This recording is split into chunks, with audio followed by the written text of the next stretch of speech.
Ready? 5 seconds to go.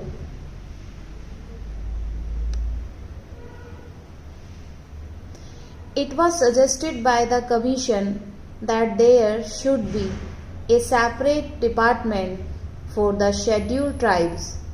This matter was considered in the conference, but it was generally felt that if the scheduled castes and the scheduled tribes are separated to be dealt with by different departments, there will be a good deal of duplication of work, because two sets of officers will have to traverse the same area and more or less consider the same problems. It was therefore the unanimous opinion of the Conference of State Ministers that one department should deal with the problems of the scheduled castes and the scheduled tribes, and it was also agreed that there should be a separate directorate for the same. If there is a separate directorate, then it can concentrate on problems concerning the scheduled tribes. It was also suggested that this directorate, which will have to be set up in all the states, and especially in states where the population of the scheduled tribes exceeds 1 million, should also look after the work relating to the denotified and the nomadic tribes, in addition to, as I said, the work relating to the scheduled tribes. The conference was in favor of having tribes advisory councils to advise on the protection and development of the scheduled tribes in all the states and union territories, whether they have scheduled areas or not. The House, I am sure, is aware that there are scheduled areas and non-scheduled areas. Even in non-scheduled areas, a large number of scheduled tribes live, but for the special programs, we have decided to concentrate on the scheduled areas first. I shall come to that point later on, but I am merely mentioning that the scheduled tribes live both in scheduled areas and in non-scheduled areas. It was decided that wherever at present there is a combined reservation in the services for the scheduled castes and the scheduled tribes, separate percentage of reservation should be fixed by the state governments, and it was agreed that the state governments would instruct all local authorities like municipalities, panchayat samitis, zilla parishads, etc. to follow the policies laid down by them in regard to the representation of all scheduled tribes in the services. It was decided to have a small committee of officials from the Tribal Welfare Department and the different departments at the state level to ensure coordination. The conference also agreed that there should be a section under the Chief Secretary for evaluation of the Tribal Welfare Program.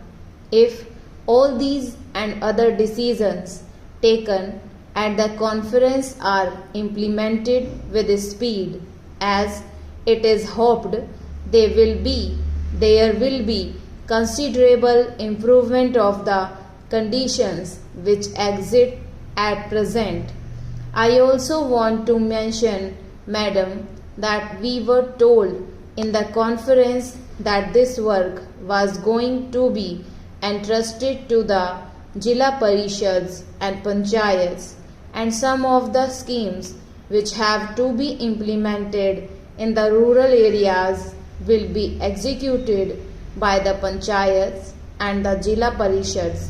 Well, I welcome this suggestion, but I only wanted to caution the district authorities and the state governments not to leave everything to the Jila Parishads and panchayats and have no supervision and watch over their work.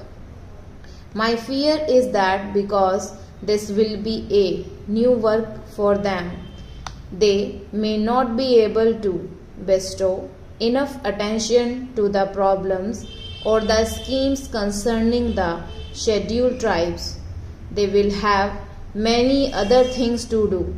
So, it would be necessary that the district authorities should keep constant watch and they should function as the friend and guide of the panchayats and the Jila Parishads.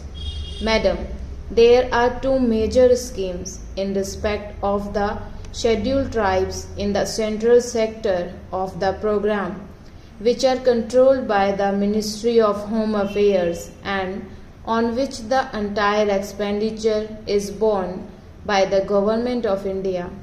These are the scheme of tribal development blocks and the scheme relating to promotion of cooperation among the scheduled tribes, particularly in the form of forest laborers, cooperative societies and labor contract societies.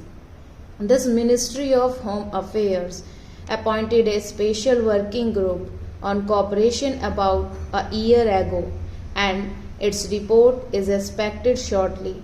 That group will make detailed recommendations regarding the organization and structure of the society and other matters pertaining to the cooperative movement in areas predominantly inhabited by the scheduled tribes.